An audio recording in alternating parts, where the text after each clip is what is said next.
In October of 2023, New Mexico State Police responded to a disturbing tip about child abuse on a remote 35-acre property in Luna County.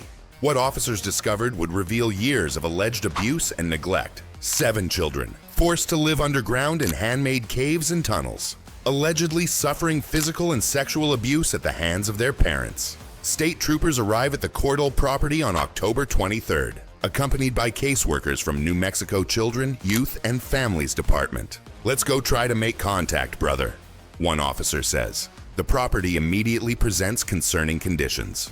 Trash litters the ground. Abandoned vehicles rust in the sun, and what appear to be containers of human waste are scattered throughout the area.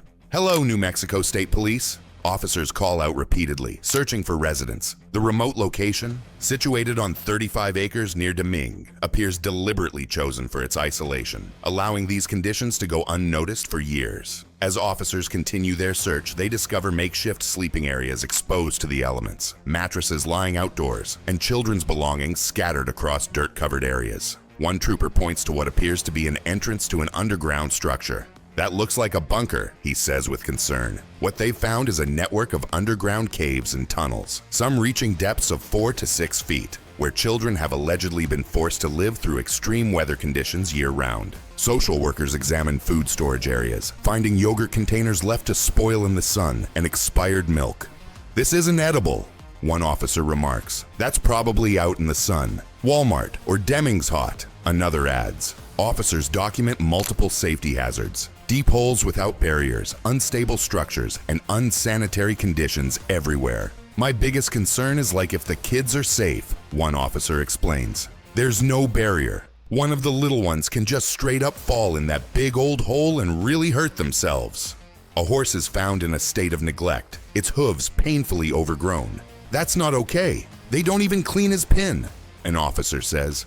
"I'm going to call livestock now," another adds. The next day, October 24th, officers return to find Melvin and Valerie Cordell waiting at the entrance to their property. "How's it going, Melvin?" an officer greets them.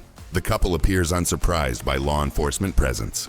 "I need to get my wife a chair," Melvin tells the officers. "She's probably thirsty."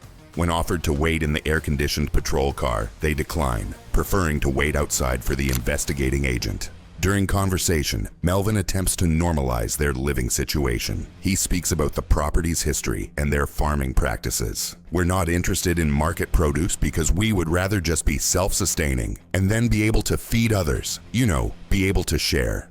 This depiction of self-sufficiency stands in stark contrast to the evidence of spoiled food and unsanitary conditions documented the previous day. Officers maintain professional composure despite the obvious disparity. Nearly 2 months later, on December 17th, 2023, investigators return with a search warrant.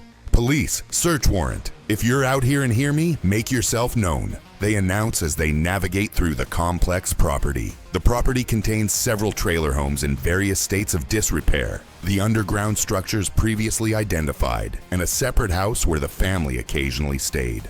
"Check. That area right there is used as a little bedding area," one officer notes, finding yet another improvised sleeping space. "Say police search warrant. If you're in here, make yourself known," officers repeat as they methodically search each structure.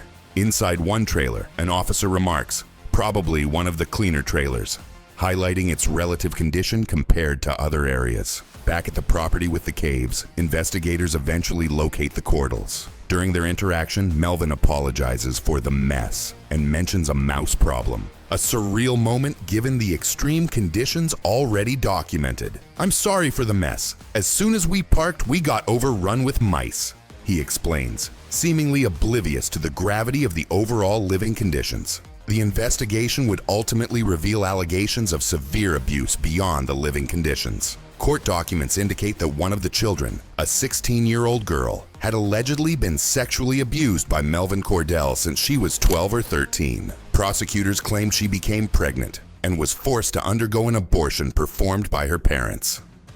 According to court filings, the defendant exposed his children to living outside, underground in man-made tunnels and caves reaching 4 to 6 feet deep, exposed them to extreme weather of every season, summer and winter, exposed them to human feces in buckets located all around the property, The documents continue, describing how the children were exposed to open surroundings with no means for safety from outside human disturbances, animal disturbances, human diseases, and expose them to the lack of showers for long periods of time and self-cleanliness.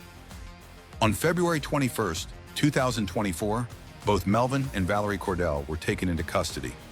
Melvin Cordell faces a total of 24 felonies, including 16 counts of child abuse, criminal sexual contact of a minor, and tampering with evidence. Valerie Cordell faces 18 similar counts. Both are being held without bond as they await trial. The 7 children, ranging from just 6 months to 16 years old, have been removed from their care and placed in protective custody.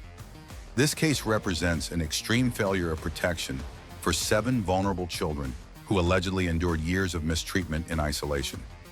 The investigation continues as authorities work to ensure justice for the alleged victims while providing them with the care, support, and safety they were denied for so long. All individuals are presumed innocent until proven guilty in a court of law.